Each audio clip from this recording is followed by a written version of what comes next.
one of the things that has been plaguing believers for generations to generations and usually slips underneath the radar is our relationship with food.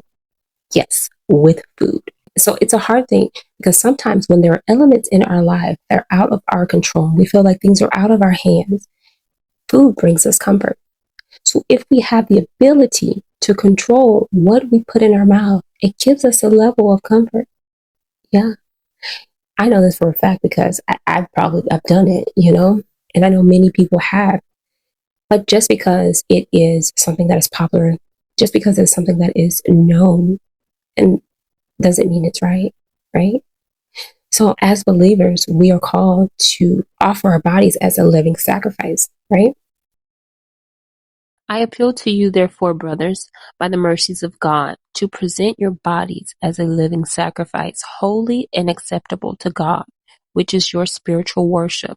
Do not be conformed to this world, but be transformed by the renewal of your mind, that by testing you may discern what is the will of God, what is good and acceptable and perfect. In 1 Corinthians, it says, or did you not know that your body is a temple of the Holy Spirit within you, whom God gave? You are not your own. The Bible tells us that our bodies are precious and we need to protect our bodies. We need to steward our bodies well. And if we are not paying attention to what we're putting in our mouths, then we are not stewarding our bodies well. Look, the Holy Spirit guides us in all things because the Holy Spirit knows what is in your body and what is in your mind. So if we are listening to the guidance of the Holy Spirit will tell you what not to eat and what you should eat. The Holy Spirit will actually direct you and change your appetite if you are listening. If you're listening.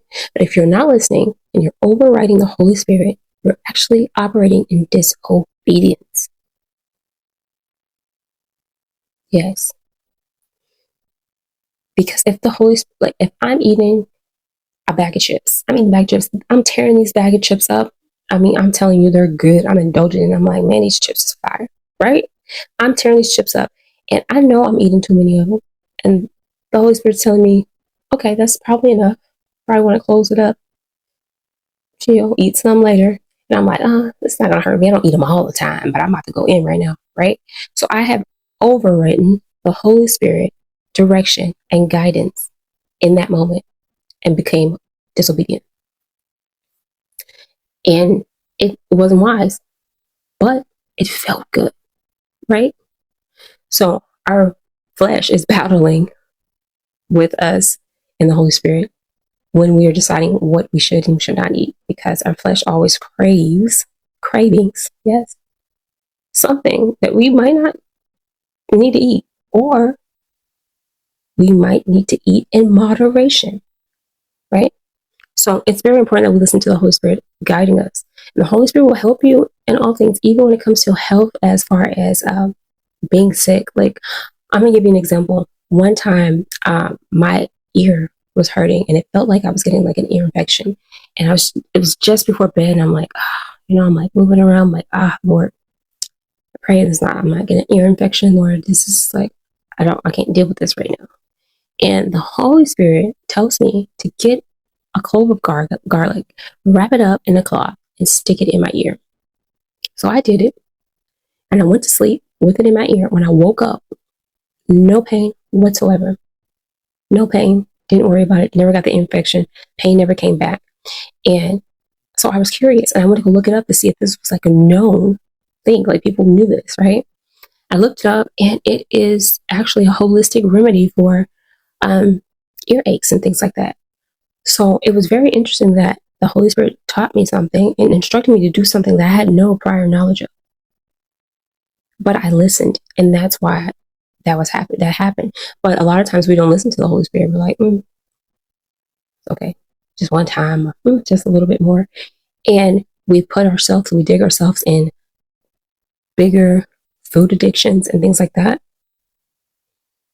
We have to surrender our life to God as believers. And that includes our food. Our relationship with food has to be submitted under God. Because if we submit every relationship besides the relationship we have with food, what does that make sense? How does that make sense? And as believers, we need to make sure that our health is well, because health is wealth. It doesn't matter how much money that you get. There are some things that money cannot buy. Your health is one of the wealthiest things that you can have is good health. Yes. And it's something that people cannot buy. Yeah, you have money, you can buy all the resources and things like that. But if your body is beginning to shut down, there's no one that's going to save you but God. There's no one that can save you but the Lord. And He gives us the Holy Spirit to help us and guide us. Not saying that we will never get sick, but if we're listening to the Holy Spirit, we'll come out strong. Okay? Less headache, stress. Yeah. So in 2026, going into 2026, I want to be intentional about what I'm putting in my body. I want to be intentional about how my appetite is, because the Holy Spirit will change your appetite during seasons as well.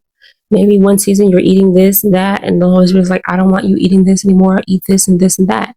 But we have to listen to the Holy Spirit, because if the Holy Spirit is changing your diet, it's for a reason. Believe that. It is for a reason. So we have to trust and believe that God is really guiding us. And we have to yield. Turn down that plate. We can fast once, twice a year, or whatever it is. But what are you doing the rest of the year? It's 365 days in a year. What are we doing in the time that we're not fasting?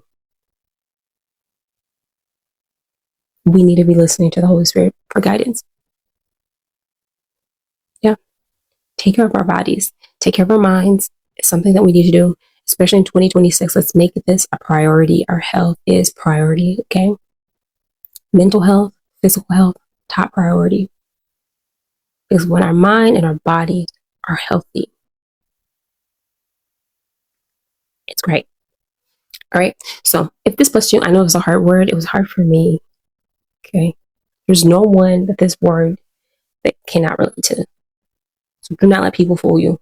And I know I'm sitting right here and you probably think, oh, she's skinny, whatever. That doesn't mean that my relationship with food is always healthy. I'm going to tell you that now. So we need to be intentional. And we need to make sure that we are not only being intentional, that we are learning more about it. Because sometimes we don't come from families who care about healthy things to eat. We eat the things that pass along to us. But just because something was passed along to us doesn't mean that we have to keep repeating that. Right? We can be the change. We can be the difference. It's okay to eat things that are not that great for us. Soul food. It's not good for us. But it is good for us. So can't eat that every day. It's not wise, right? But you can eat it in moderation. And I think that's the problem. We are not moderating what we're eating. We are being gluttonous, and we are not even recognizing what it is, because we don't look at it as being a huge sin. Why? Why?